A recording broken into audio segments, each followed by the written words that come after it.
Hey, c'est Mystique et aujourd'hui je vous retrouve pour une nouvelle vidéo sur le manga Minuscule.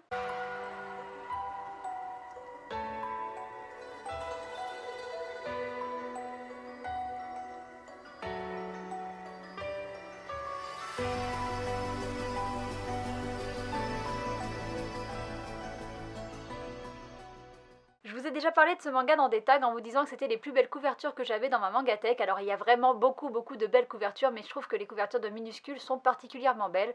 Et puis c'est aussi un manga qui fait partie de mon top 10, donc il était temps que je vous le présente. Je me suis dit que c'était bien que je le fasse avant la fin 2018, et puis c'est un manga parfait selon moi pour la période de Noël, donc je profite du mois de décembre pour vous le présenter. Minuscule, c'est un seinen publié chez Komiku, c'est dessiné et scénarisé par Kashiki Takuto qui n'a fait aucun autre manga, donc j'ai rien d'autre à vous dire sur ce mangaka. C'est publié depuis 2013 au Japon, il y a 6 tomes en cours. En France, c'est publié depuis 2015 et il y a 6 tomes en cours aussi, donc on a rattrapé la publication japonaise. Le dernier tome est sorti en novembre et donc il n'y a pas de date pour le tome 7 puisqu'il n'est pas sorti au Japon non plus, si vous avez bien suivi. Et en plus des 6 tomes, il y a un guide de l'univers qui est lui aussi sorti en novembre. Le manga est entièrement en noir et blanc, chaque tome coûte 8,50 € et pour ceux qui n'ont pas envie de le lire, il existe un animé sur Wakanim et c'est tout ce que je vous dirai pour la présentation. Ce manga, il nous raconte les aventures de Akume et Mikoshi qui sont deux petites humaines minuscules qui font 9 cm de haut et qui habitent dans la forêt dans une petite maison qui est dans un tronc d'arbre. Akume est très bricoleuse, elle a une personnalité très énergique et elle adore partir à l'aventure et elle bouscule du coup le quotidien de Mikoshi qui elle est beaucoup plus calme, beaucoup plus réfléchie et beaucoup plus posée. Elles ont toutes les deux des personnalités qui sont très complémentaires. Par exemple, Akume adore la nourriture, c'est un véritable glouton et je la comprends totalement puisque la nourriture c'est vraiment trop délicieux.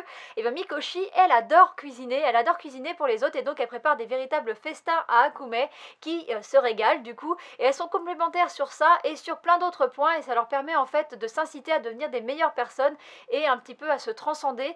Par exemple, à un moment, Mikoshi a peur en fait de chanter en public. Elle adore chanter, mais elle doit chanter en public. Et ben Akume va lui donner des conseils et ça va lui permettre en fait de réussir à chanter en public. Et puis ben c'est dans ce manga on suit tout leur quotidien quand elles vont faire les courses.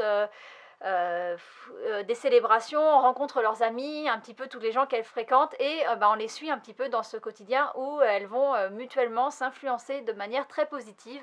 Et c'est ce manga que je vous propose de découvrir, c'est un manga tranche de vie tout doux. Je vous dis que ce manga est tout doux et ça peut paraître bizarre comme qualificatif pour un manga, mais c'est parce qu'en fait ce manga met en avant les plaisirs simples de la vie, un bon repas, un moment partagé ensemble, le fait de se retrouver avec ses amis, avec des gens qu'on apprécie, le fait de partir à la découverte, vraiment des choses toutes simples de la vie, et c'est pour ça que je trouve que le manga est tout doux et je trouve aussi que les dessins et notamment le dessin des personnages est vraiment doux et correspond vraiment à l'univers du manga. Concernant le dessin d'ailleurs, si c'est mes couvertures préférées, vous vous doutez bien que j'adore le dessin de ce manga. Mon seul petit regret c'est que l'intérieur ne soit pas en couleur parce que les couvertures sont vraiment très belles et d'ailleurs j'ai regardé le trailer de l'animé et c'est vraiment très beau et c'est vraiment...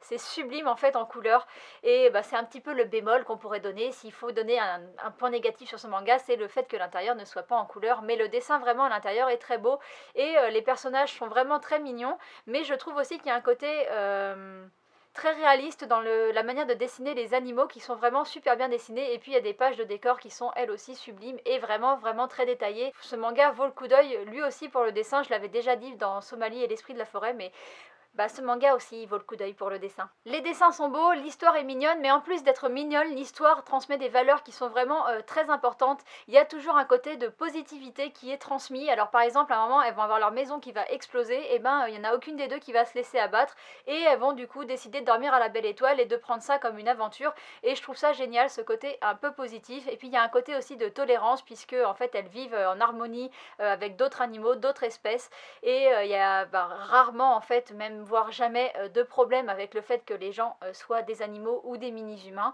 Et puis il y a tout un côté aussi très écologique puisqu'elles vivent en harmonie avec la nature et en respect en fait avec toute la nature, et ça aussi c'est des valeurs que j'apprécie. Et donc ce manga ne se contente pas d'être seulement mignon, il transmet aussi des valeurs humaines et je trouve ça vraiment très appréciable. Et petit plus en plus très appréciable, c'est les petites pages qui sont entre les chapitres qui nous expliquent un petit peu mieux l'univers du manga, mais toujours en étant lié dans le manga. En fait c'est un petit peu présenté comme si c'était les pages du journal que pourraient lire en fait les deux héroïnes du manga. On apprend par exemple comment voyager à dos d'insectes, comment choisir son insecte en fonction de son chargement, et puis comment rémunérer les insectes, etc. Je trouve ça drôle et je trouve ça vraiment très cool. Pour moi, Minuscule c'est une série incontournable à avoir dans sa mangatech. J'espère que je vous ai donné envie de la découvrir, et puis franchement vous avez aucune excuse puisqu'il existe un animé, donc pour ceux qui ne peuvent pas s'acheter les mangas, vous pouvez tester l'animé qui est en plus tout en couleur, vraiment très beau, donc vous avez vraiment aucune excuse. Sur ce, je termine ma vidéo, je vous dis à bientôt pour une prochaine. Bye bye!